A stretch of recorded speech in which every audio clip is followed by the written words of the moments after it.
the Bulldozer Matt Tremont, the 8-time Deathmatch Tournament winner, the former 2-time world champion, the owner of H2O Wrestling. And if there is one podcast to listen to, that is the Deathmatch Russell Podcast. Let's get ultraviolet, motherfuckers. And good evening once again, fans. You're listening to the Deathmatch Russell Podcast. They're more than welcome to come on too anytime they want to come on. Oh man, those girls pop good like. Alright. It's a budget thing. Let's see what he's up to. Thank you, man, and thank you for giving me the time. Tune in right now. And good evening, everyone. You're listening to another episode of the Deathmatch Russell Podcast. My guest at this time, promoter of Chicagoland Wrestling, John Bullard. How you doing? Hey, doing good, and thank you for having me on the show. Big fan of your work. Thank you very much. Everybody always likes a good podcast. You know, a podcast is where it's at, you know, just to get the word, just help you guys promote professional wrestling.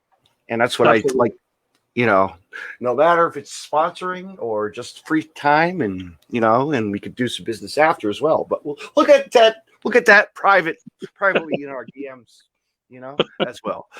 But so happy Labor Day weekend, man. It's same to you, brother. It's going to be a nice, just relaxing weekend. There's lots of wrestling that's going to be happening. Like actually, Game Changer Wrestling is traveling this weekend to, you know, they have a big show with AIW as well. So yeah. So we're slowly and surely pulling ourselves back up from this COVID-19 bullshit and trying to get back to living our lives as human beings. You know. Yeah, I hear you, man. You know what? I've been to a couple outdoor shows and just it's not the same. You know, I can't wait till we get back indoors and do it the right way. But we're staying social and distancing, and you know that going by the rules. So hey, absolutely. You know. And what I mean by bullshit with COVID-19, I don't mean I don't think COVID-19's fake. It's real. I lost a lot of good friends to it actually this year.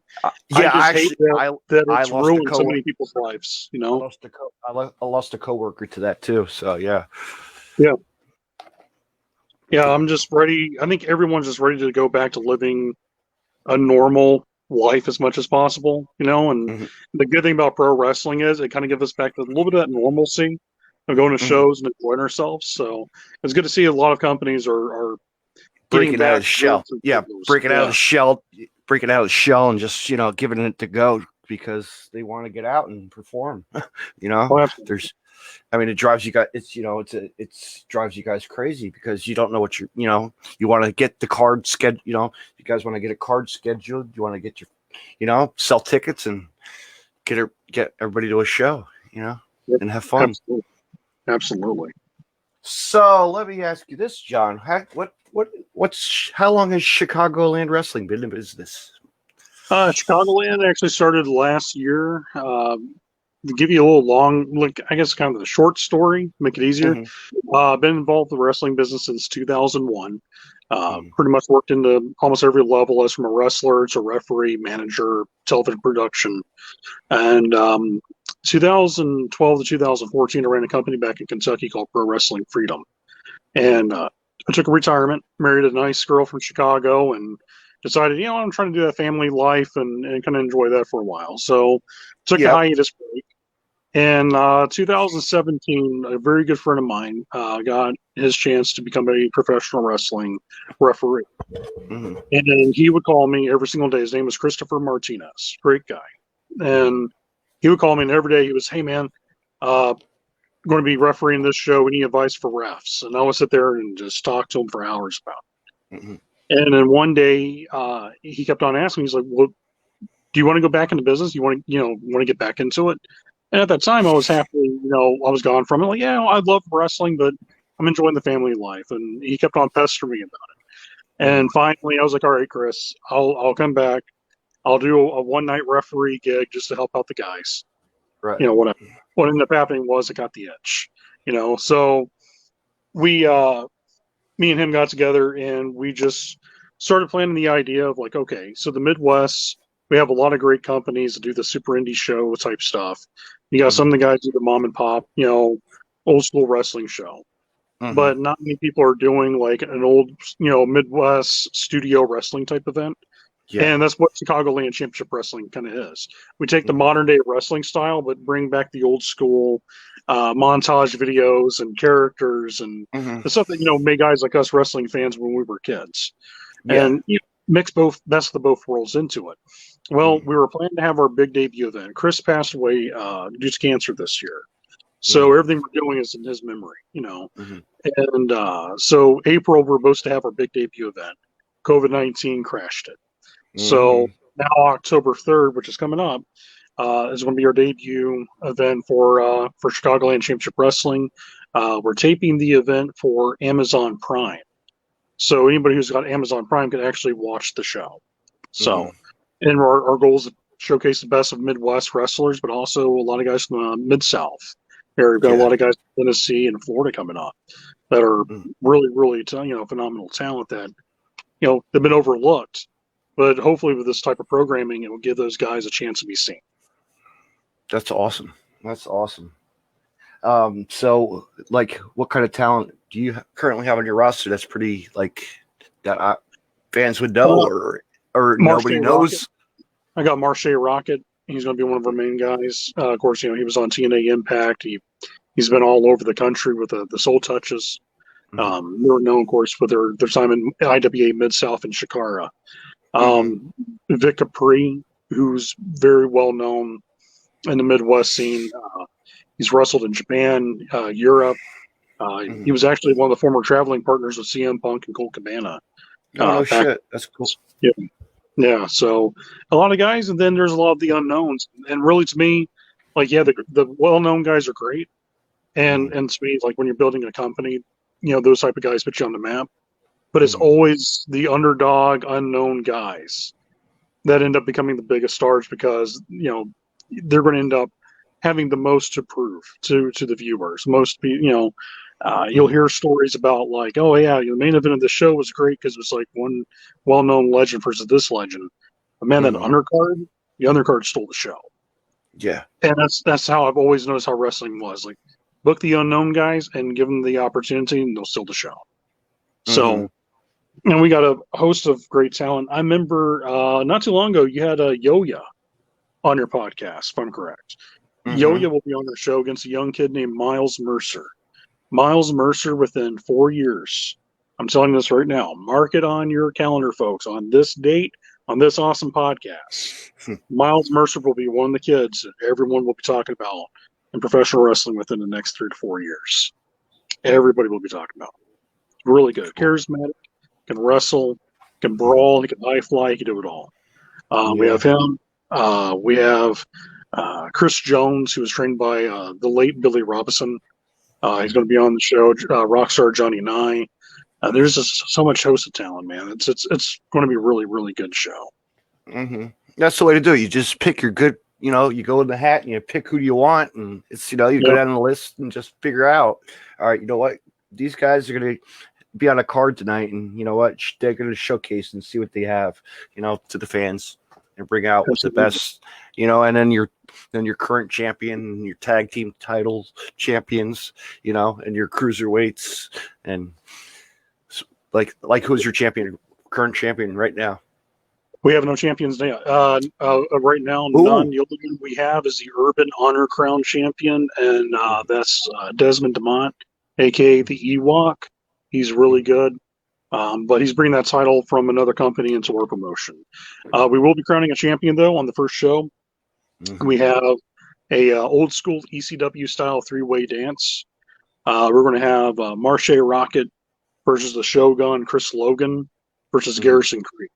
And that's going to be a hell of a match. And you know what, Garrison Creed, I've heard that name float around in the pub, on social media and everywhere, and Facebook, and just hearing from friends that he's a good wrestler as well. Yeah, it's great talent. Great talent. He looks the part, but he also can wrestle the best of them. And he's been traveling all over the country too lately, so he's getting his name out. So yeah, Yeah, he's definitely going to be a force to be reckoned with. that's awesome. That is awesome. So let's get into wrestling. Like, as a fan, Like, what was your first event you attended as a kid? First event, I used to go to local wrestling shows in Florida. I'm originally a South Florida guy. And I remember going to see a lot of like Southern Championship Wrestling was one of the first companies I saw. But then I remember watching Channel 44 at the time, and they were airing Eastern Championship Wrestling that later became Extreme. And they were doing all these events, planning to go to Fort Lauderdale, Florida for the War Memorial. And Fort Lauderdale wasn't too far away. So as a kid, I bugged the hell out of my parents. I'm like, we got to see this. This is so different. So as a kid, I used to go to like these ECW shows. And it really changed like my perspective of wrestling. It's like, okay, I've seen, old school Memphis style, which I love. I got to watch a lot of the Georgia and Mid-Atlantic stuff. But then you watch, Extreme Championship Wrestling, and you're seeing technical wrestling, high flying, brawling, the precursor to the deathmatch wrestling, the old school 90s style hardcore. And man, yeah, it was game changing. It changed the whole like perspective of how wrestling could be done at a show. Like, you don't have to have like just one style every match. You can have that vanilla, you have the chocolate, you have the strawberry, the different tastes of ice cream. And it makes it so much better when you have that opportunity, you have that different options. So I took a lot of that style of wrestling and put it with Chicagoland. I don't see Chicagoland just doing just one style. I see it have something a little different for everybody. And that's how you draw your fans in. That's the problem with most promotions I've noticed. They want to cater to one style. And I'm like, yeah, but if your fan base ain't that niche market, you're going to lose. You got to give someone a little bit of everything. You have to, because you know what? Then the company goes and then, you're going to throw 3 shows or 1 show and 5 shows. And you know what? You don't hear any word on it. And then, it goes down. That's true. Shuts the doors. And then it's like, I'll waste my time. Really, something I wanted to break out and bring to the table for these fans to see something different, And fast forward now, and then fast forward as a kid, what other pay-per-views have you, or shows have you been to? Growing up in South Florida during the heydays of the 90s, got to go see a lot of WCW events. WWE used to go down there to Fort Myers in Sarasota. Go to Fort Lauderdale for, Extreme Championship Wrestling. Once in a blue moon, used to get Dad to drag myself up to Tampa to see a lot of that stuff. So, yeah, I was kind of spoiled, man, as a kid. Like, I would save up my money and just, doing little, like, bicycle routes and chores and stuff. And, you ain't going to go to this event? Oh, no, man, I'm saving up for wrestling. And I would just pick out on the calendars. As back in the days when, all those companies would hit Florida and off. It was always up in Orlando or Tampa or Fort Myers. Yeah, I know. TNA always had like those free shows at their, like, man. The Universal Studios. Yeah. Yes, I couldn't believe that. That was like, wow, they did that. I'm surprised they got away with something like that. Unbelievable. Well, what they pretty much did, the base of what TNA was doing the same thing what WCW did when they went to Orlando too, because they actually would do the whole worldwide tapings on Saturday night at the theme park. So, like, how lucky were the fans if they were a wrestling fan? Yeah, I had to go ride some roller coasters and go watch wrestling for free. It's like, you can't beat that. Can't beat that. Buy a ticket for the park and go watch wrestling. Yeah. I mean, yeah, absolutely. But then they shut their doors. For that. Yeah, that was more of an AOL Time Warner merger that really killed that company. But man, I'm talking about so much wasted opportunity of potential stars. You know what? Yeah, you know what? Last night on my podcast, and we were talking, like, we had a fun podcast, and actually we were talking about TNA, how it really, from the past, how it really, like, the stars with the stars. Like, you look back at the X Division as how it was, and the original, the original ring besides the 6-sided ring, and how it is, and like the matches, the cage matches where the different stars would come in and you're like, holy shit, this is a company that really launched The early years of TNA was phenomenal, and it's a shame because that formula that they had was perfect. So like you didn't really have to bring in every ex-WWE guy. Have that homegrown roster. Have, the young junior heavyweight talent. Showcase that. It was different. Vince wasn't doing nothing like that at the time. No, And when they did house shows, I was lucky to go to a couple of house shows. They're fun, man. You get like a $20 ticket, sit front row, and holy cow, you're watching guys you like on TV. Yeah, they gave the fans an experience, and that's the thing that I feel like is missing with a lot of companies is like, okay, you go to a show and you can enjoy yourself, but nothing beats having that company coming into the fans and say, hey, would you like to go backstage and talk to the stars, or well, how would you like to do this and that? Like, you get the fans an experience, they'll never forget that, and they'll always want to come back from that. Yeah, it's like those baseball shows they used to do. TNA tried one at my local Blue Claw Stadium, and it wasn't really meant for it. You know what I mean? Like they came in, like sometimes they bring them to a venue that, okay, or like like another, like other wrestling does too at ballparks. I'm sure you see that as well. They'll do that. And ballpark shows to me are the worst ones to go to. For the simple fact is, you're so far away from the ring. Yeah, is that there's really no fan interaction. There's really not. No, because you have to. Yeah, because you got to go walk up all the bleachers and where all the concessions are, and they'll have tables up there or something, or down below on the field, far away. It's to me that the best interactions is like the bingo halls, the American Legions, the VFW halls. Yeah, man, that's where you actually get the real experience of being in a wrestling show, and you really enjoy Knights of Columbuses and like lodges, Elks lodges, and just like little EMT buildings or firehouses, and I had someone ask me about our first show, like why we're doing an American Legion. And I told him, it's like, what's a perfect way to get your experience of wrestling? It's going to be one of those, you're going to be in this intimate feeling at a show, and the lights will be dimmed, and you have that lights over the ring type feel to it. And it gives you that whole feeling of, wow, I'm actually going to go see a wrestling show, not just, I'm being in the stands, 400 yards away from the action and can't really see what's going on. It's always best when you're like, hey, I'm literally like here and 6 feet away from the ring. And it's like, that's a bet. That's all about the ECW events I used to go to as a kid. Like, man, you're like so close to it. You could hear the strikes. You could feel, the body slams. You actually almost feel the vibrations off the ring. And it just made you fall in love with wrestling. And then you go to a show and you just spot the crowd. You just look around and you're like, wow, these fans are into this. They really like what they're seeing, Absolutely. And that's what I like about shows. You'll see that one little kid be happy, or a disabled child be happy, Yeah. And the thing is, as a former wrestler, nothing makes your night knowing that one kid will go home and that match he was in was a memory that's with them for the rest of their lives. And it's better than sex. It really is, almost, because you have that magic that, hey, for one night, maybe, the crowd's eating out of the hand, but that kid will forever talk about my match until the day like they're old men and say, hey, I watched that guy wrestle when I was growing up, and how freaking cool was that? For a wrestler, that's the best stuff, man.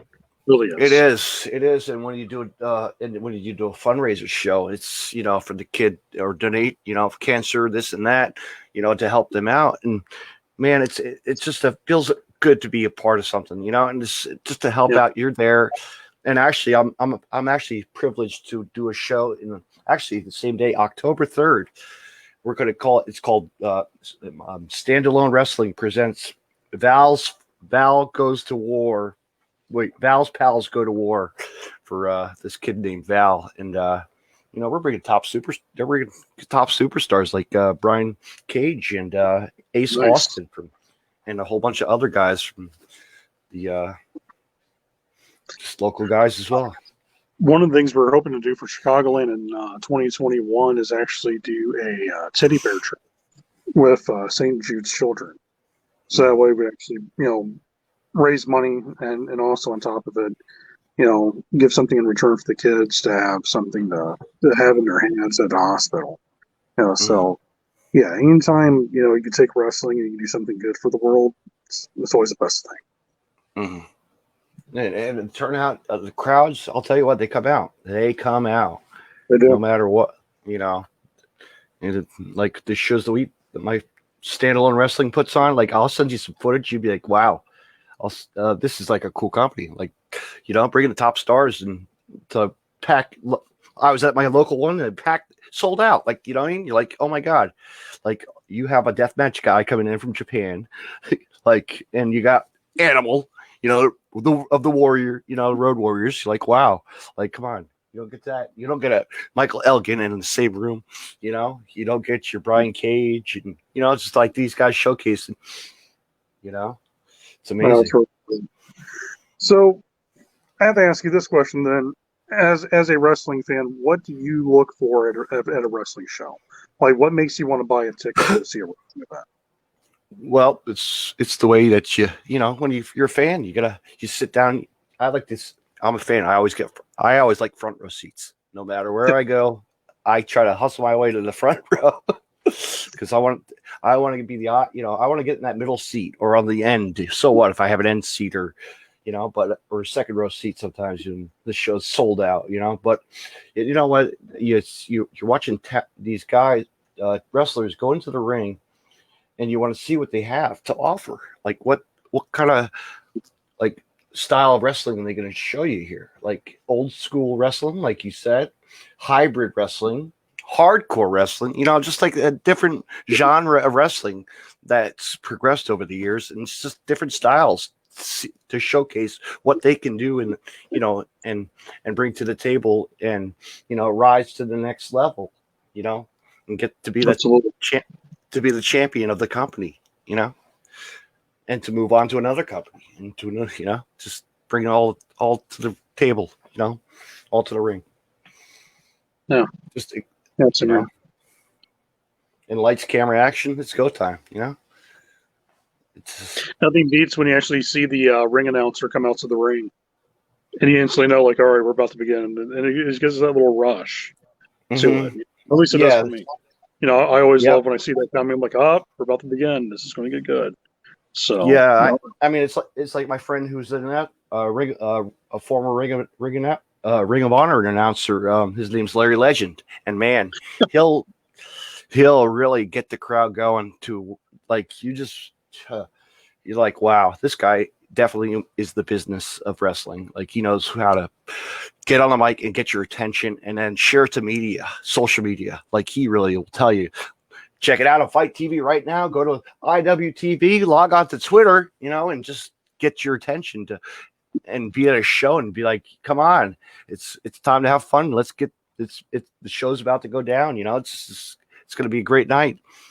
It's one of the things that I've been lucky over the years when I got into the wrestling business, the different jobs I've had in the business itself, that you kind of learn the importance of every role, and a lot of guys will overlook a ring announcer. Your ring announcer is single-handedly one of the most important people on your roster because they're the face of the company. They're seen more than anybody else because they're the ones constantly talking to the fans. They're constantly got to put over your sponsors. They got to look presentable.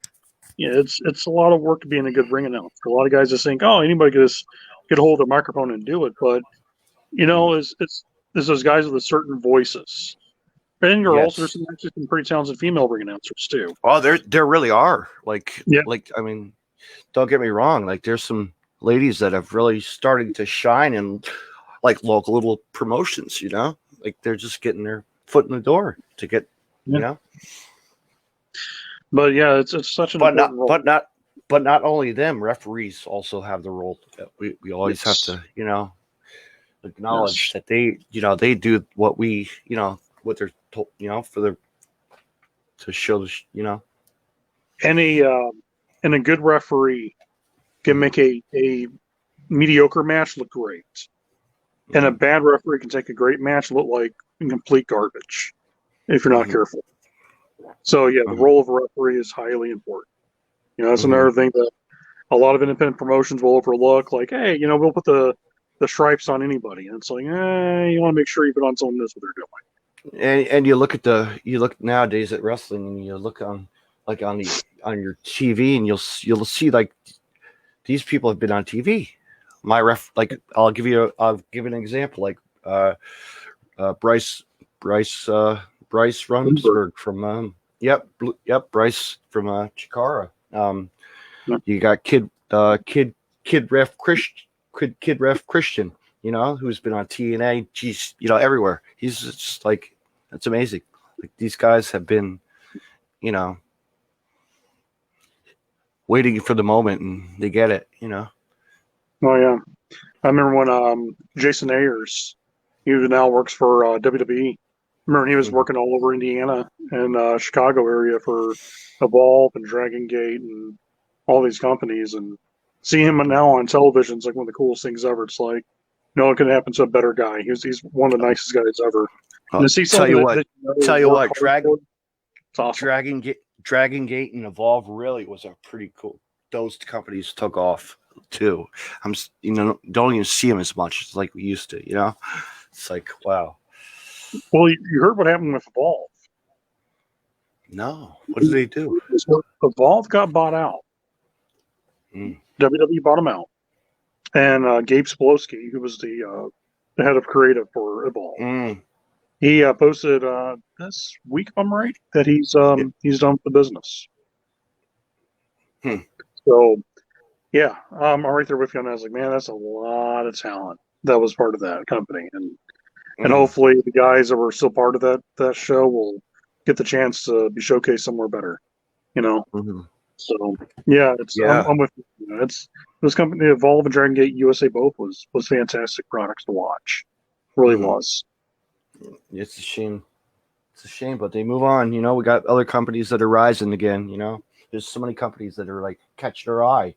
It's like, wow, these little promotions are turning out to be bigger and better things. They are. And then the future's bright. We'll see what happens. Like 2021, it's going to be a bigger, stride of indie promotions as well. Yeah, I think right now we're going to see within the next 2 to 5 years, we're going to see a lot more of the companies work together, which is a good thing. It's beneficial for promoters to actually open communication with other promoters, but also see so much amazing group of talent getting to work together and put on these super shows and all this stuff. I mean, I tried to open up the communication with a lot of the promoters in Chicago because I'm in Northwest Indiana. So anytime I got talent, I'm planning to book, I'll contact the other promoters and ask them, like, hey, you have this guy for this state? No? All right, cool. He's booked. I just want to make sure. And if they have someone that they want me to work with, sure, send them my way. I'll work with them. No problem. And I think with that, with the communication with social media, getting larger now, more prevalent with how wrestling is being done. It's like, back in the days when, hey, if you're not on cable television, no one won't know who you are. And who would ever think that social media, when it first started out, would be such a game-changing experience for wrestling shows? I know, YouTube, MySpace, and MySpace and AOL. Yeah, I remember when YouTube first came out, and everybody's like, "Oh, wrestling on YouTube? No one ain't gonna watch that." And then you turn on and watch, like, "Hey, this one match highlight got like 4,000 views within like an hour," and instantly you're like, oh, "Maybe there's something to this," And then you had companies that actually had like little chat little boxes. You would get into a chat room and talk with friends and be like, "Hey, this promotion really did something." And it's like me, because I belong to a company. It was actually, I've been going for years. It's called Jersey All Pro Wrestling, and they've been around for a long time. Yeah, Fat Frank used to run Jersey. Yeah, great guy, man. Yeah. And, that was that was like one of the first super leagues I remember. Jersey All Pro and ECWA, when they used to bring all those Super 8 tournaments. So, love those shows. Yeah, that tournament's still going on. That ECWA is still bringing the tournament, which is really good. nowadays. But yeah, man, I remember getting those chat rooms like as a fan, like, all right, who am I? Deathmatch Russell, or some character, and just gotta get in front row seats with all these guys and just being a fan club and just just get your friends together and go to a show and just it was something special every time. Like you know what? I'll tell you what. First experience going to one of those shows, it was an anniversary show, and it was actually the 7th year anniversary. I remember, I'm sitting up in the nosebleeds in the bleachers, right in the middle row, way up top. Well, guess who's up there? Jay Lethal's father. Wow. And his dad got slapped by another wrestler, and it was just great. You see the moment where he's tumbling down the stairs, the kid,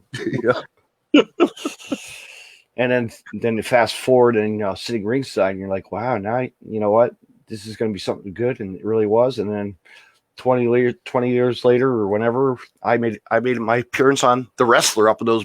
I was like, my appearance on The Wrestler for 5 minutes of fame. Come on, like, yeah, can't be moments like that. You can't. No, you can't. You can't. I mean, like the wrestling that they brought to the table, it really was a hardcore style, but technical, and they really could show you what they had. I mean, they had wrestlers from Ring of Honor before Ring of Honor really, Ring of Honor was Ring of Honor.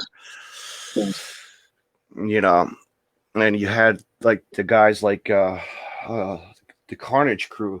Actually, one of the guys is coming on my podcast this Sunday, but I'll plug that later. Nice. Yeah, I was a big fan of the Carnage crew. Them, Hit Squad back in the days. The Hit Squad. Yeah, the SATs. I saw a post out there on Twitter that they might be making their return. Really? Mm-hmm. Huh. They've been hitting. I know. Tag teams back in the days, man. They were great. I love that Spanish Fly. Yes, yeah, they were the innovators of it. I mean, yeah, them and Trent Acid and gosh, what was his name? Johnny Cashmere. Yeah, Backseat Boys. Yeah. Yeah. I remember when the Backseat Boys used to have a feud with Joey Mercury and who was the other guy?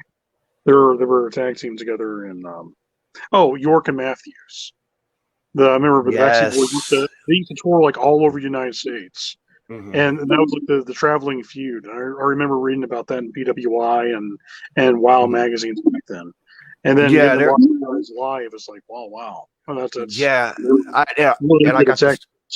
and I got to see them actually get really like their early days of wrestling. Like both teams actually at a local promotion was called Phoenix Championship Wrestling in Toms River, New Jersey, which really brought in the mid '90s. Really brought all the stars of to the table to the wrestling ring, from Jay Lethal to Samoa Joe, AJ Styles to Seven from the Wall and WCW character. Like everybody would come through the door. Even Eddie Guerrero would walk through the door. Like I got to see Eddie Guerrero face Nova. Like, come on. Yeah, and fair, I know. History, man. It was a shame. Like I always say, how the promoters was, the brother of the Nova, actually, of ECW, which was, and then his brother was running along with his brother would be training at the school, Iron Mike Sharp's wrestling school in Brick Township, which brought in a lot of stars, which was awesome back in the day. Yeah, I'll tell you, man, New Jersey is one of those states a lot of people overlook. I don't know why, because you could just literally just walk up and hit a tree and like 10,000 wrestlers fall out. Yeah, or you come out, man. Or you traveled to Philadelphia, and actually, I remember that they would. It was called Pro Wrestling Unplugged, PWU. Yeah. Before that, I mean that brought some real recognition to wrestling. Like really, like made wrestling awesome in Philadelphia area, because you got your ECW. You're in the building, but then it's like you got the wrestlers who are going to show you a match. It's my God, and then they bring all kinds of wrestling to that place as well. and like I'll never forget like going to like a crazy 8 match, like in a cage, like like there's ropes on us, like what the hell is this shit? It's like they're doing like a gladiator style kind of school gym kind of war, challenge, like how CZW used to, how Combat Zone Wrestling actually used to wrestle out of there too, and they would have the full size ring cage around the whole, on the floor. Yeah, I remember that one cage of death. I know exactly what you're talking about. That was wild. Yeah. Mm-hmm. Man, and can't wait for them to come back eventually. They will. It's been dead, but yeah, they'll be back. Oh yeah. Timing for everything, man. It's Like I said, it's for a lot of companies. 2020 they're trying to make their comeback, and there's some. I feel like 2021 is we're going to see the most emergence with the company. They're going to take their opportunity and try. So, yeah, I'm hoping for 2021 to be the year of the comeback for wrestling. Against all the stuff that we dealt with this year. So yeah, absolutely. Let me ask you this: who are your favorite wrestlers growing up? Ooh, I love doing like mixing it up now. With me growing up, was always a big fan of Great Kabuki, Muda. Loved Terry Funk. Terry as babyface was great, but Terry as like the 1989-1990 full blown heel, when he's like he's got the plastic bag around Ric Flair's face and power driving him through a table, like that was like you just like, oh my god, it's crazy, but it was great. I was always a fan of like the over the top heels as a kid growing up. I was never like I like Hogan as a kid, but then after a while, like you see like Great Muda, and it's like instantly changes your whole perspective of wrestling. Like, okay, let me tell you a Hogan story. How I walked away from a signing. Well, he was desperate. It was one time he was getting his divorce. It was around that time. Well, he came up to Forked River, New Jersey for like a signing at a restaurant. He was charging $200. I walked away. $200 for an autograph. You got to be kidding me! Like me, my dad looked at me like, "Wow, this is really." He's desperate. Like lost my business. Yeah, he'd easily made more money if he just did it as $50. $50, get a photo with him on your cell phone, and then an autograph 8x10. Yeah, people would sign up for that in a heartbeat. Yeah, $50. Yeah, be glad to do it. And it would have made more money than just the 10 fans who paid for 200. If you get like a whole line of people, like $50, yeah, let's go meet Hogan. He's a childhood hero to so many guys and girls. Yeah, so, but yet you think about it, he runs a restaurant. Come on, like really, or a store, whatever. Come on, his little memorabilia store. Yeah. But yeah, okay, keep on going with after Hogan. We were talking. Okay. Yeah, it's like Muda. The match that really made me know like I wanted to be in wrestling as a young kid. It was Pillman versus Jushin Liger. First time seeing that, and it was the Super Brawl pay per view. And because when I was growing up, I was like, oh, because I always told people like, I want to be a wrestler when I grow up. And everybody's like, oh, you're too small. And now I'm like 6'4", 250 pounds. But back then when you were a kid, like everybody thinks like, yeah, you got to be like Hogan. You got to be like all jacked up on roids. Yeah. And then when I saw Liger and Pillman wrestle, I was like, wow, if they can do this, and that's not a knock on them saying they can do this. It was just one of those like, okay, they're not Hogan size, but they're freaking amazing wrestlers. Like I want to do this, It's like the Von Erichs, like when they had their wrestling, back in their day in WCW. Like my God, they really tore it down as like the Von Erich really, they would showcase like what they had, man. Oh yeah, man. Yeah, the power of Kerry, and Kevin had all the high flying moves back in the days before anybody was really doing that stuff. David was a technical wrestler. I mean, had them against the Freebirds. Oh man, that's money. Love World Class. That's one of my all time favorite promotions. Funny you actually mentioned that. I've been talking to Mickey Grant, who was actually the guy who created World Class. He's actually on social media. We've been talking about trying to do like some type of collaboration with him coming over to do like at least one show with us as a producer and have that on television, just to say like, hey, Mickey Grant from World Class actually came back and did this with Chicago, which I'm hoping we could seal the deal on that for 2021. But that'll be awesome, man. Yeah, World Class is like, you talk about a promotion that highly influenced wrestling.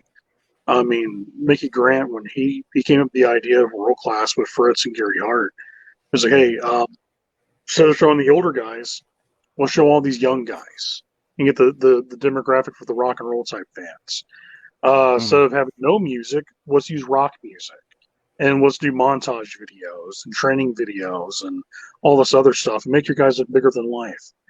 And you think about this, when he created that, Vince McMahon took all of that ideas and used it for World Wrestling Federation, and made his guys bigger than life because Fritz didn't know what he had in front of him. It was so revolutionary for its time. And, when I look at Chicagoland, when people watch our product, definitely with how our guys do their promos, we do kind of like the old school montage things or bigger than life characters and stuff like that, because it's like, hey, that's what I remember when wrestling was fun. Everybody wants to be ultra serious, and that's great. I think the in-ring products still be ultra serious, but you also want to have fun when you're watching the show too, and be entertained by it, So yeah, you want to catch the eye of the fans. You want to be like, hey, this guy's gonna be a rock. He's gonna become like a metalhead punk rocker. Coming out to the ring and big shoulder pad, this and that. Like a big shiny gear, and then you're like, who's this other guy, man? What a creep this guy. Like who's this? Absolutely. Prime example, we have a guy on our roster named Rockstar Johnny Nye. And what makes Johnny so great, his gimmick is really him. He's a rock musician outside of being a wrestler, and he's actually really good at singing and playing guitar. And he has a band that actually performs with him. So his entrance song is actually him. And it's different. You don't see that much in wrestling nowadays. The guys doing that. You should bring him into like the building one night only. Like have him play. We're actually thinking about that'd be kind of fun. Yeah, we're thinking about actually having him and his band do a battle of the bands with our theme show. Is produced by Thunder Driver, which is a really good wrestling heavy metal band. And we're actually, I talked to both those guys, like, yeah, so we're thinking about doing like a battle of the bands one night. And they're like, that'd be freaking awesome, man, because like he's bigger, he's a heel, and he's bigger than life villain. What's more better than babyface rock band versus this guy who's like supposed to be the biggest jerk in the world. So it writes itself, Yeah, that's awesome. So yeah, having characters, man, is what makes me love wrestling. And so when I work with a lot of these guys on ideas, hey, try to do something a little different from what you're doing from other places, and it stands out. Let me ask you this: a guy named Sloman Stone? Oh, Solomon Stone? Yeah. Oh man, he's watching us right now. Shout out to him, man. He's a character. I love his character. He's a great wrestler as well. Needs to come everywhere, Well, he'll be on Chicagoland for all the fans at home that want to watch Amazon Prime. Solomon Stone, the Gold Rush, the casino owner, the man with the money. To me, really, honestly, he's a modern day $1 million man, and I love it. Yes, he is. He's always doing promos out of his luxurious poolside, his hotel, his casinos, and all the other great places that no one else have any access to. So no, because they use their nice, green. Well, it's a little private for the fans not to really know. A little green screen action, right? A little magic of the moment, which I need to play with that more. I have not used that in quite a while. Oh man, you do some magical stuff with the green screen. That's for sure. Yeah, so much fun. That's like one of those things you have to have in a podcast. Like catch people's attention. I got to do that one day. Pull it up and like wrestling or something in the background, wrestlers or something stupid. Oh yeah. I'll play with that eventually. I should have done that tonight with We should have done that with our logo. Your logo. I was thinking. I didn't even think of it. Like have that in the background. That would be cool. Next time. Hey, next time you have me on, man, we'll do that. So yeah. Yeah. But yeah, Mm-hmm. Solomon's going to be a big star. That's another guy that you just look at him until he's different. He's different from the average guy on the indies that are just, oh, what's your gimmick, Mm-hmm. kid? Oh, well, I wear black trunks and do flips. Oh, okay. What about you? Next kid. Oh, well, I also wear black trunks and do flips. And it's kind of like, Mm-hmm. okay, there's nothing that separates these guys. And then when you Yeah. meet people like Solomon Stone, it's like, what is your whole shtick? Oh, this is what I do, and this is what I produce. It's like, wow, okay, that's different, but that's a good different.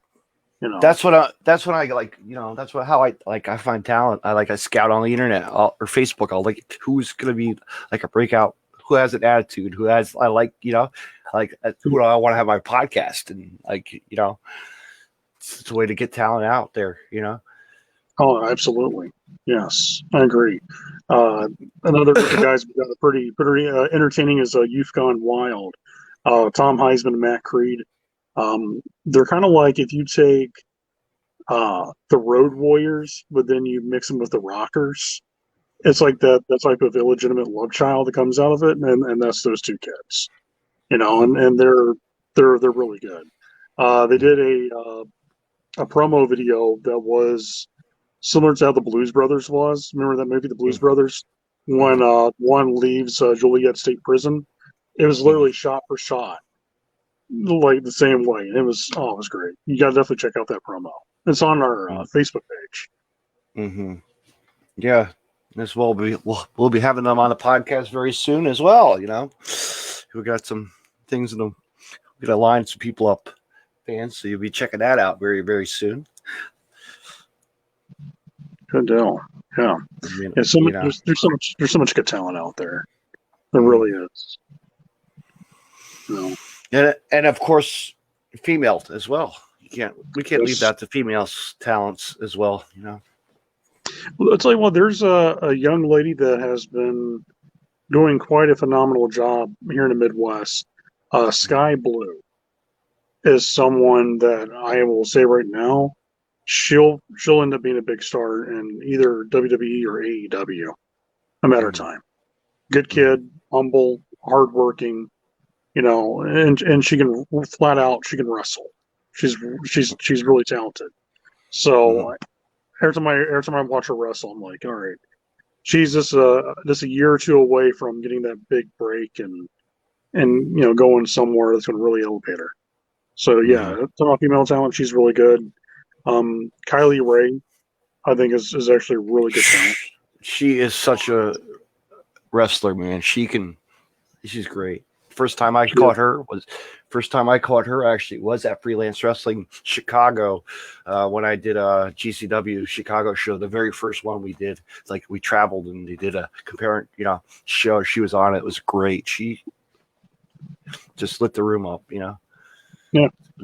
She just has that personality on top of her ring ability. And it's like you can't help but actually be a fan of her work. She's really good. Actually, that was a bar, the Chicago bar there, that would close down, and then it went downhill, and then reopened after, I think. Oh, that's right. Yeah, I remember that.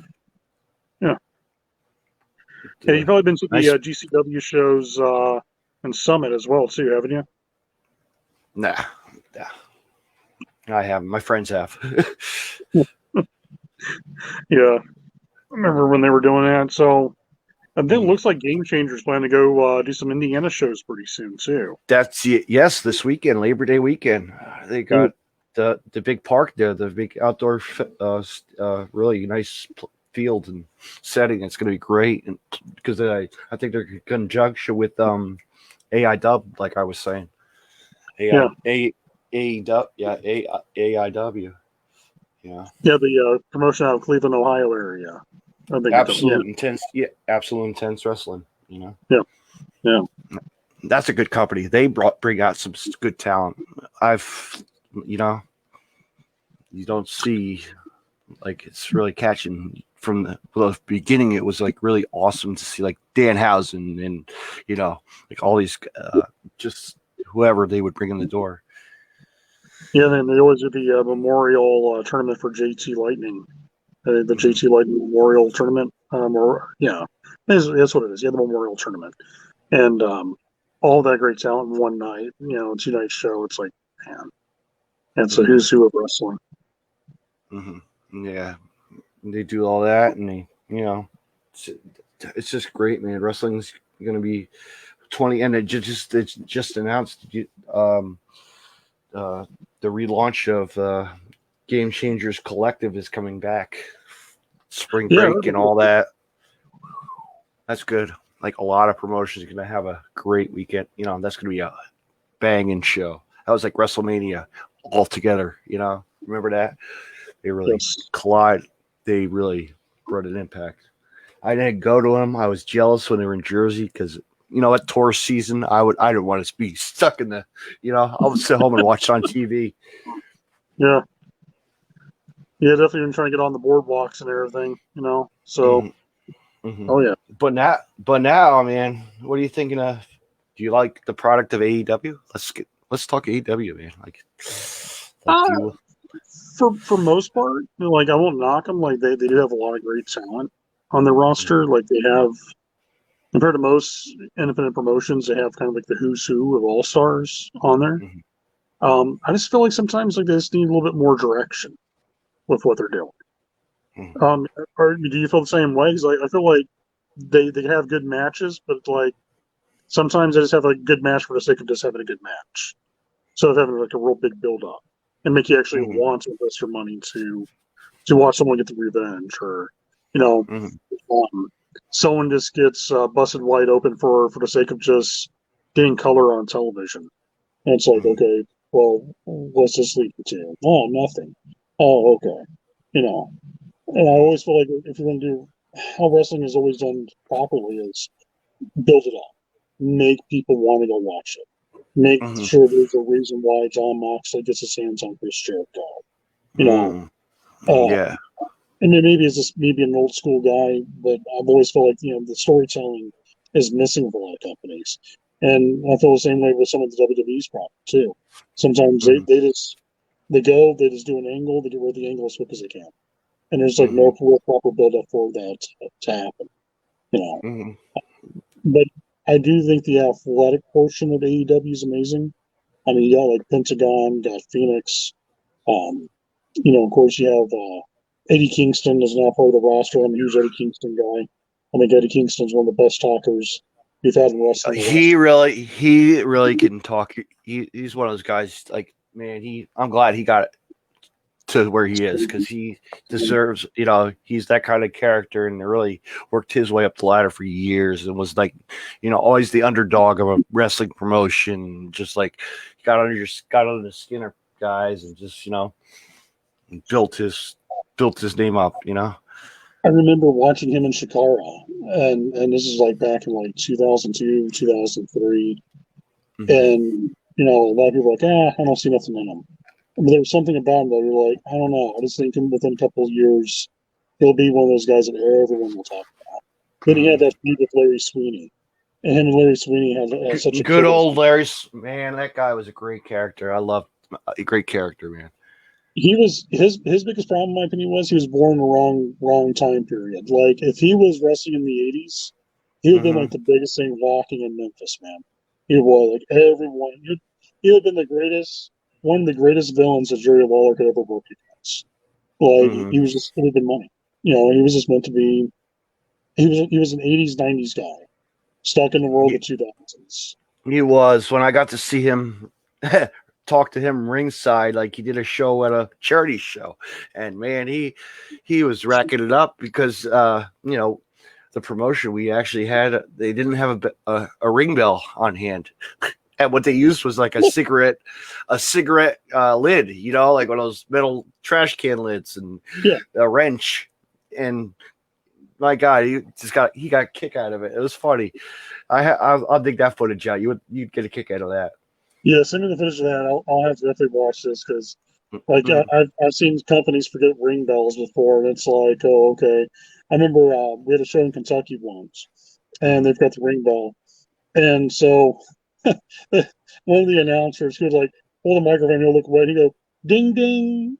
And everybody's like, Was that him doing after the bell? I'm like, yeah, there was no ring bell. It was just like Actually, we had a cowbell at a wrestling show one time. I did. Lucky I had for a death match. We had a tournament going on, and I had a cowbell, the party cowbell. That was the bell. Is that the Saturday Night Live sketch, more cowbell? You know? Yeah. But man, it's great. But that's the AEW thing. Yeah, like when they signed Kingston, that was a good move. That was a smart move. You know, you have a guy now that's a believable brawler. He's a good talker. Mm-hmm. You know, he's got the ability to talk fans into the stands. Mm-hmm. And Cody Rhodes is great. I think really the MVP of AEW in my book has been Cody, because he's been in all the programs that made you want to watch, and his feuds actually has made sense. Like you know, the stuff with him and MJF and I can't stand that guy. Oh, business. Can't stand him. So you're not an MJF fan at all? No, I've had my share of blockage on Twitter with him. I've had my wars with him in the past at CZW. Yes, I was that. He was. I remember when he was the first person to bring in, you know, the banning of the toilet paper, and I tossed it at him. You know, come on, like really? Oh, I'm gonna get my lawyers involved, and like, it's me and him had a little Twitter out. I got him good though. You know, I remember it said I took a dump in your parents' bathroom. You know, blocked me. Yeah, okay. It was great. It was all over. I had a lot of views that day. That's funny. Yeah, I had a friend that once messaged him, and he's like, "Hey man, anybody ever tell you look like a Disney prince?" And I don't know why this kid said this to him. And MJ was like, "Hey kid, anybody ever tells you look like a virgin for life?" And I was just like, "Wow." Like, that's a classic good burn comeback, but just yeah, he definitely lives his gimmick. That's for sure. Yeah, more talk than wrestling. But that's him. That's his style. But you know what? Wrestler wise, also, you know, really good talent, man. And I wish that they would bring him, you know, show as, you know, I like the Lucha Brothers. Yes. I like Luchasaurus. I like Marco Stunt. There's a kid who's really phenomenal, man. Like, he has something special that should be really brought more to the table. And also, I'm glad to see the revival is on AEW now being used properly. Mm-hmm. So, like, yeah, they have a roster of guys they can do some magic with. It's just a matter of time and moments that they have to create. Mm-hmm. It's like Joey Janela and Sonny Kiss. That's something they can have. That title's coming. You know, it's one. I just want to see good things happen. You know, Joey can go solo, and Sonny could go solo, and all these other people. You know, but then your female talent. My God, they got some good female wrestlers. Like, look who's on it. Like everybody. Anna Jay is like the big pop. You know, Anna, whatever her name is now, making the scene. Skylar Moore. My God, she was like independent wrestling, like hidden gems. You know what I mean?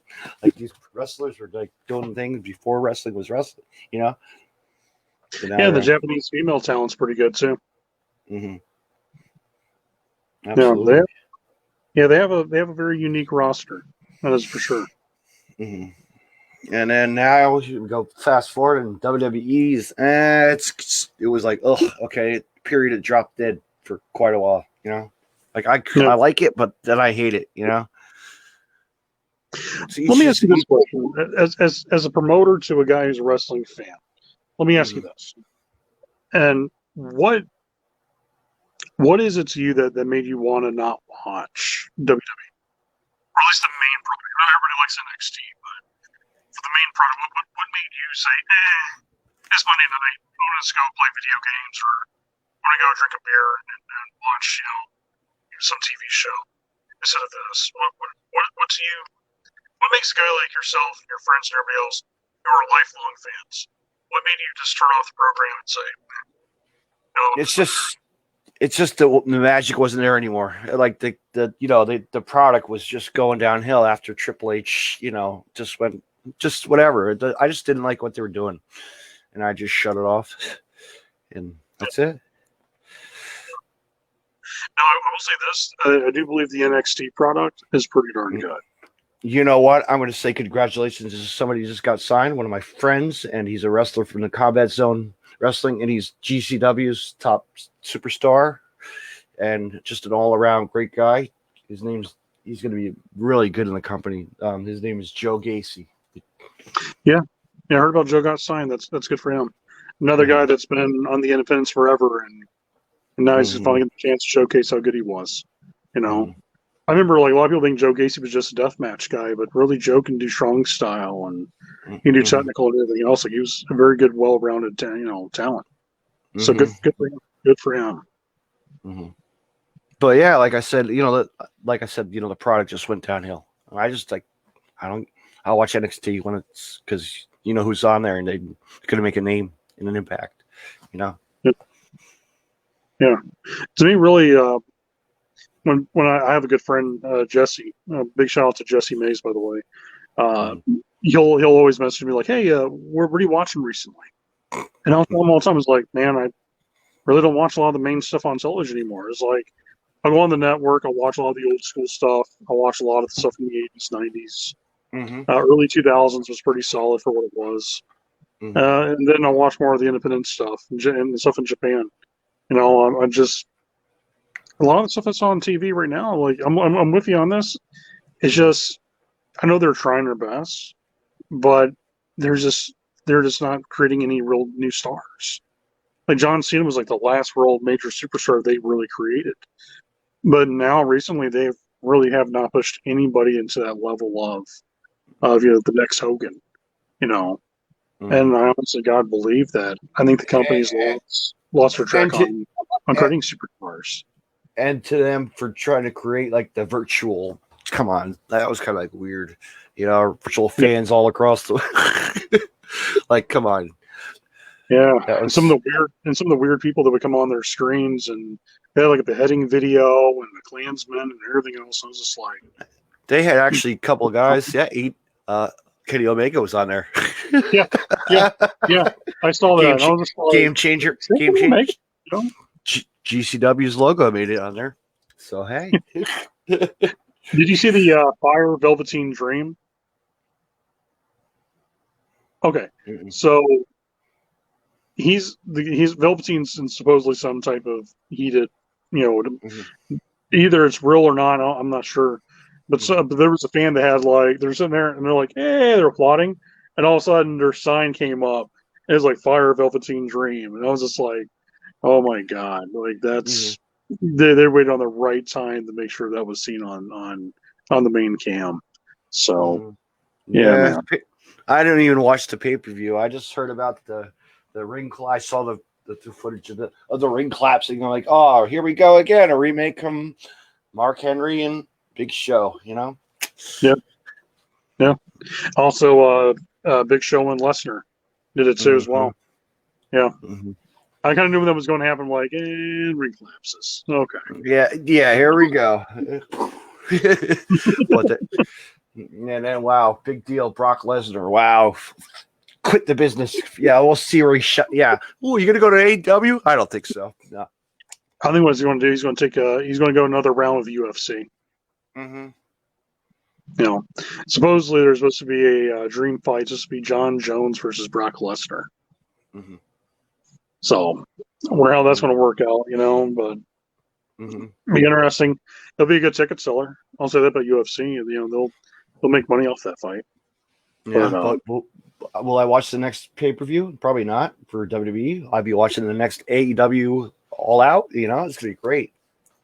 Yeah. I'll be watching that. I'll keep my eye on that. It's going to be good. So, in your opinion, who do you think is the next big superstar in wrestling that's not in WWE or AEW that you feel like has that potential to be a big ticket seller? Sure. There's so many guys I could say on the scene. You just keep your eyes open. I don't know. Just talent that's really pushing their. I've seen, on the circuit and like from my neck of the woods, like the Jersey side or the out west Midwest. Well, of course you really have Mance Warner, who really shows what he can. Yeah. That's one of the guys that I would really like to see more on TV. I always got a very strong Steve Austin vibe off of him, and that's a compliment to him. Yeah. It's just when you see him, you're like, that's not a gimmick. That's just him being himself, and that's the best gimmick there is. Because when you just be you and reliving how he says WCW in his promos, come on, like yeah. But there's other guys too as well. You have just so many guys. Like you go up, the list is so big. We know it. It's just so many guys. I'll tell you a guy that always felt like that could have been, if put in a different perspective of outside of doing deathmatch wrestling, which I'm not knocking death matches. I enjoy a good death match once in a while. Mm-hmm. But I feel like if he was in a TV studio style wrestling atmosphere, I think Matt Tremont would have been amazing, because there's something about him. I can't really explain it. It's just he's real. He's real. Let me tell you this: he's going to have one more match, and that's it. Yeah. He's done. He's hanging up the boots, but he's still going to be running a promotion, which is awesome. He's one of the nicest guys I've ever met. I met him at the Masters of Pain tournament for IWA East Coast when they were in West Virginia, and that's the year that he won it. I'm sure you saw that post. Did you see that? Like, did you see the post where he says he's like, he's. So that's telling you it's time to just focus on the wrestling, like help out and help these kids get where they need to go. Yeah. My God, he does a great thing for wrestling. He really brings in these young talent that are working their way up the ladder. They'll be on TV, like make a name for themselves, And he's such a genuine nice guy. Like there's a lot of guys in the wrestling business have that fake niceness to him. Like, he's nice, but he's only nice for a reason. He's like one of those guys. Like, he's the boy next door, from Jersey. He's just a kid. It's like, hey man, you want to go, throw a football around the backyard? You just want to go like watch a paper? He reminds you of that kid. He's a bigger than life personality, but he's just a genuine, real deal. And I think that I'll tell you what, he's a good friend. Like really, like a wrestler who I've known and seen wrestle, and like gone to his merchandise store when it was around. My God, like it was great to see him, be able to talk to what got me into, what got him into wrestling, and how I got hooked on his company H2O, and then like all these other companies, and watching him at wrestlings and Kings of the Deaths, and my God, I've been there, I've seen him, and dance around the world almost. I always wanted to see him in a TV studio wrestling atmosphere, just to see how he would do. Because I think as a promo, he's such a natural talker, because he's just being himself. Mm-hmm. And I honestly think that he would have he would really went out there and killed it. Yeah. And done a great job. Absolutely. But unfortunately, I will not be I just getting my ticket. I won't be front row for it. October or September, actually a couple weeks, they're going to have their Hustlemania. But in October, I will be seeing him for 2 nights only. We're going to be doing a Danny Havoc Danny Havoc championship show. It's going to be an extravaganza. It's going to be presented a new title, and just it's going to be awesome. It's going to be. So I think that's his final dance around the world, and close the book on that, for himself. But other wrestlers, it's going to be amazing. 16 competitors go in to win the prestige of the title of Hardcore Hustle Organization. It's going to be awesome. Yeah, absolutely does. And in memory of a great guy in Danny Havoc, Mm-hmm. So, yeah, man. But anyway, my gosh, we could talk for hours and hours. Let's close this out and have a good night and relax for the weekend. How's that? Yeah, sounds good to me. But let me, while we're up here, let's see if I still have that graphic. Can we do this 3-way? Let me see if I can test this out. Let's see if I can do it, fans.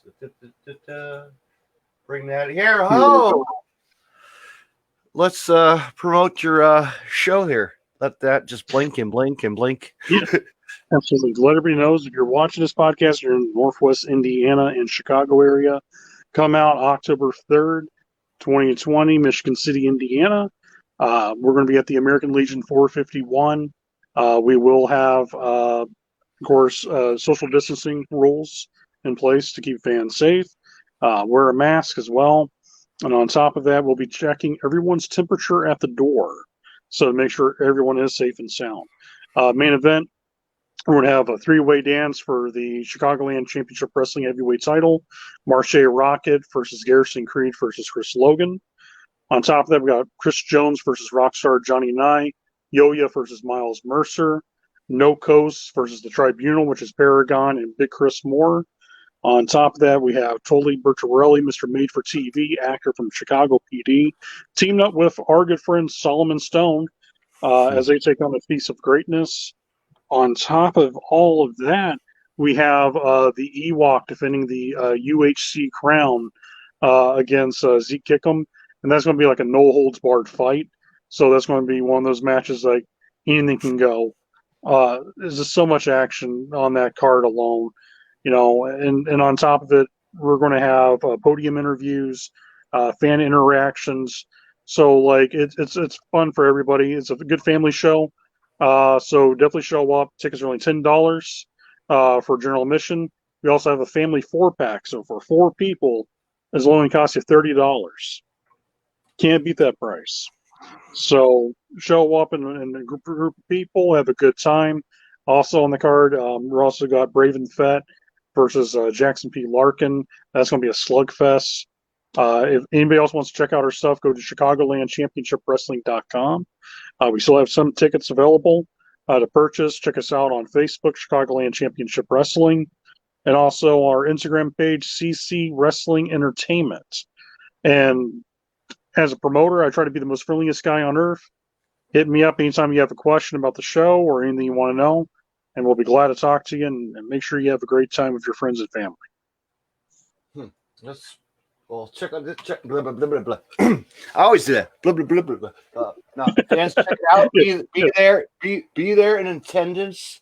I wish I could travel and I'll keep my distance and I'll be checking some footage somewhere else. I'm sure I could get some. I'll be getting some hookups. I'm sure. But. Absolutely. Yeah, for Deathmatch, I also want to give this shout out too. Ladies and gentlemen, this is John Bullard from Chicagoland Championship Wrestling. If you want the best podcast of all podcasts, check out my guy right here, Deathmatch Wrestle Podcast, the best podcast in all of the land of wrestling. Let's get you back in the picture before we. That was bad. I had a double-sided. Take 2. See. Want me to do that again for you? Do it. Hit it. All right. Well, ladies and gentlemen, this is John Bullard from Chicagoland Championship Wrestling, the owner and operator, letting every one of you know, if you want to watch the best podcast in all the land of professional wrestling, check out Deathmatch Wrestle Podcast, where the violence is always great, the questions are always hard, and if you want the action, he'll bring it right to you.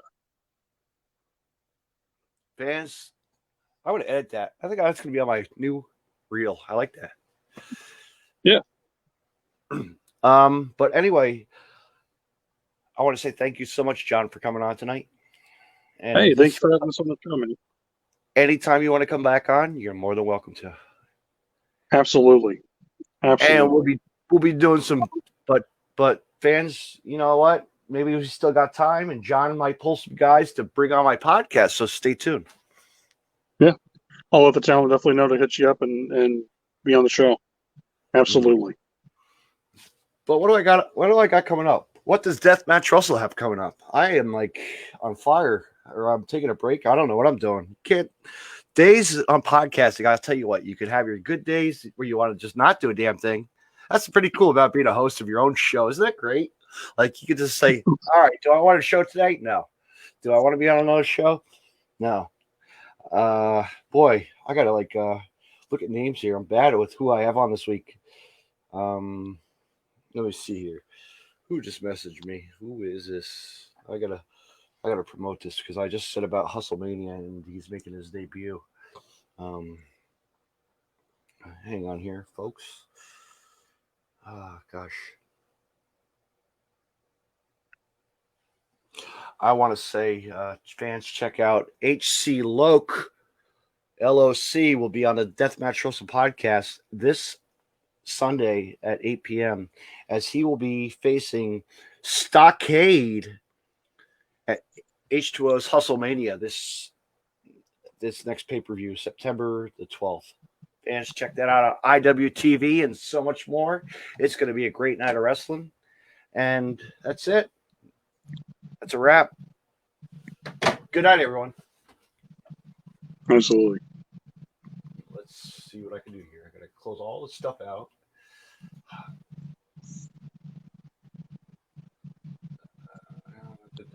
Bring my banners back in. Do this.